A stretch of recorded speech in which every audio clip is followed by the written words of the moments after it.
Hello guys, good evening sa inyong lahat. Welcome back again to my YouTube channel. So for today's video guys, yung isi-share ko sa inyo at pag-uusapan natin.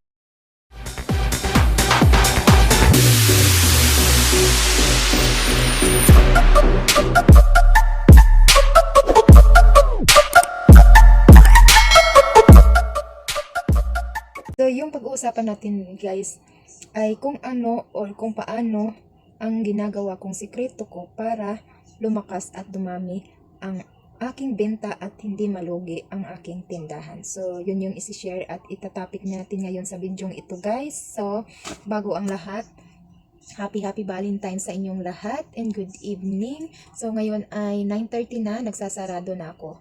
So, sana happy ang lahat sa Valentine's na to.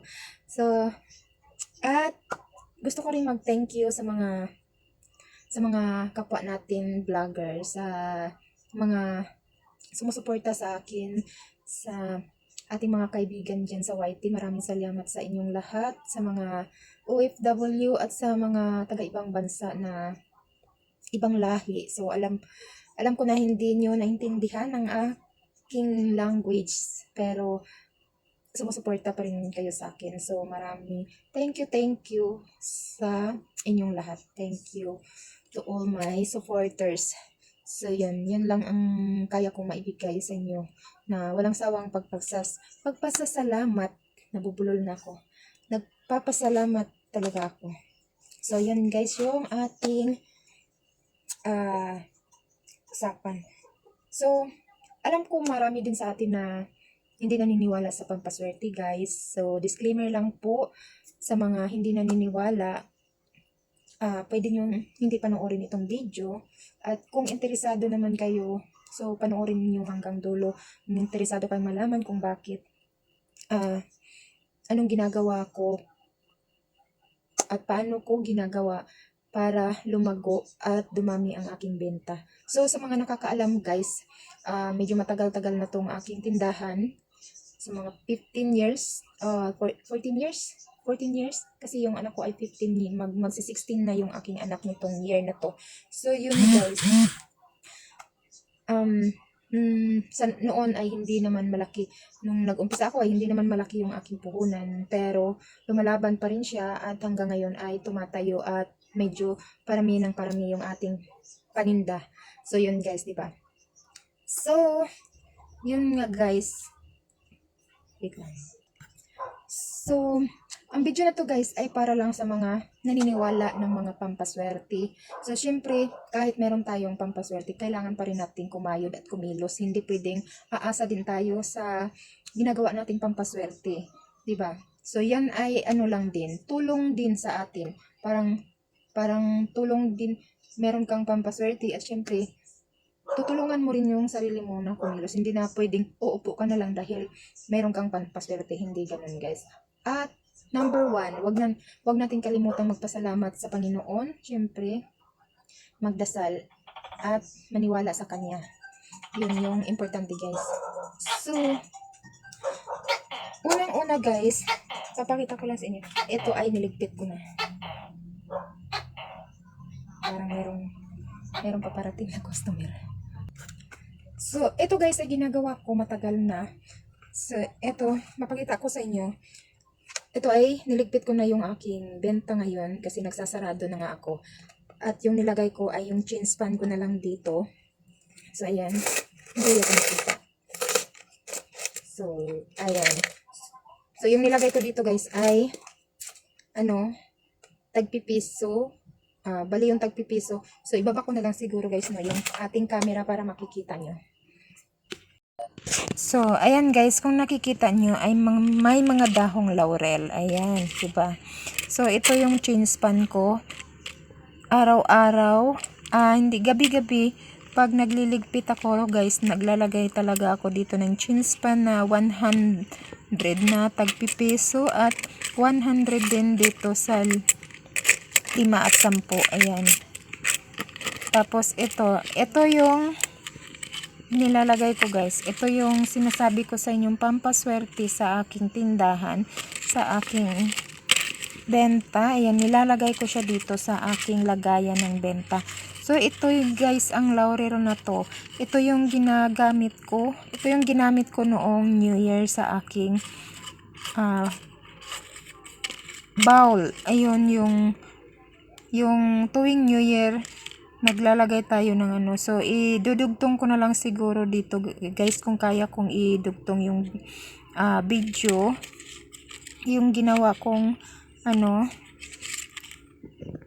yung prosperity bowl. Ito yung ginamit kong laurel. So, pagkatapos nun, January 13 ay tinanggal ko na siya. So, nilalagay ko na siya dito sa aking lagayan ng pera. At ito guys, kung napapansin nyo, ayan, sobrang tagal na nito. Ayan. Meron din akong nakalagay dyan na dinikit ko talaga sa aking lagayan. Ayan. Sobrang tagal na yan guys. At ito pala guys, tinatanggal ko lang to at pinapalitan ko lang siya tuwing New Year. Ayan. Kahit medyo durog-durog na siya, hindi ko pa rin siya tinatanggal kung hindi aabot ng December. So, yan yung ginagawa ko guys. Sa hindi nakakaalam kung ano yung sikreto ko at ano yung ginagawa ko para marami tayong benta at maraming customer na bumibili sa ating tindahan para hindi tayo malugi guys. So, yun yung sikreto ko para sa aking tindahan. At sa awa ng Diyos guys ay effective siya dahil hanggang ngayon ay andito pa rin yung aking tindahan at ito yung aking inaasahan. Lahat ng aming gastusin, lahat ng pangangailangan namin sa bahay ay dito ko kinukuha sa aming tindahan guys. So yun, sa mga naniniwala, pwede nyong itry guys, pwede nyong subukan dahil effective talaga siya at naniniwala talaga ako sa ganitong pampaswerte. So, disclaimer lang po, para lang po ito sa mga naniniwala ng pampaswerte. So, may kanya-kanya naman tayong paniniwala. So, respect na lang po sa mga naniniwala, sa hindi naniniwala. So, ganun lang guys. So, ganyan lang yung gagawin natin sa ating laurel guys. Sa mga gumagawa ng pampaswerte tuwing New Year, huwag nyong basta itapon na lang yung inyong mga laurel. Nabulol na naman ako. Ayan. So, ilagay nyo sa inyong guys, wallet, or kung wala namang, kung hindi naman kayo nagnenegosyo, or kung nagnenegosyo kayo, yung kung ano yung ninegosyo nyo, kung sa bag nyo, sa wallet nyo, pwede nyo siyang ilagay doon. Yan. Huwag nyo basta-basta itapon guys, kasi itong laurel na to ay malakas humatak ng swerte at customer. So yan guys, yun yung ginagawa ko para dadami pa ang ating customer at ang ating benta. So yun guys. So ako naman guys ay simulat sa pool talaga. Naniniwala ako sa mga pampaswerte. Pero napaka-effective naman siya para sa akin guys. Kasi hanggang ngayon ay tumatayo pa rin yung aking tindahan. Andito pa rin siya kahit 1,000 lang yung puhunan ko noon. Pero ngayon, maaasahan ko na talaga siya sa aming pangangailangan. So hindi na ako natatakot na hindi na ako natatakot na dito ko na iasa lahat yung gastusin namin sa bahay.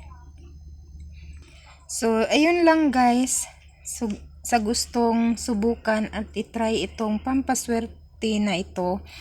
So, huwag nyo lang kalimutang magdasal at maniwala sa inyong ginagawa. Siyempre, kailangan din nating maniniwala sa ating pampaswerte. Kung kulang kayo sa pagtitiwala, wag nyo na lang gawin guys, kasi mawawala yung bisa ng ating pampaswerte. So yun. So hanggang dito na lang guys yung aking i-share sa inyo. So God bless sa inyong lahat. At syempre, wag nating kalimutang magdasal at magpasalamat sa ating Panginoon, guys. So, bye-bye, guys. Good evening.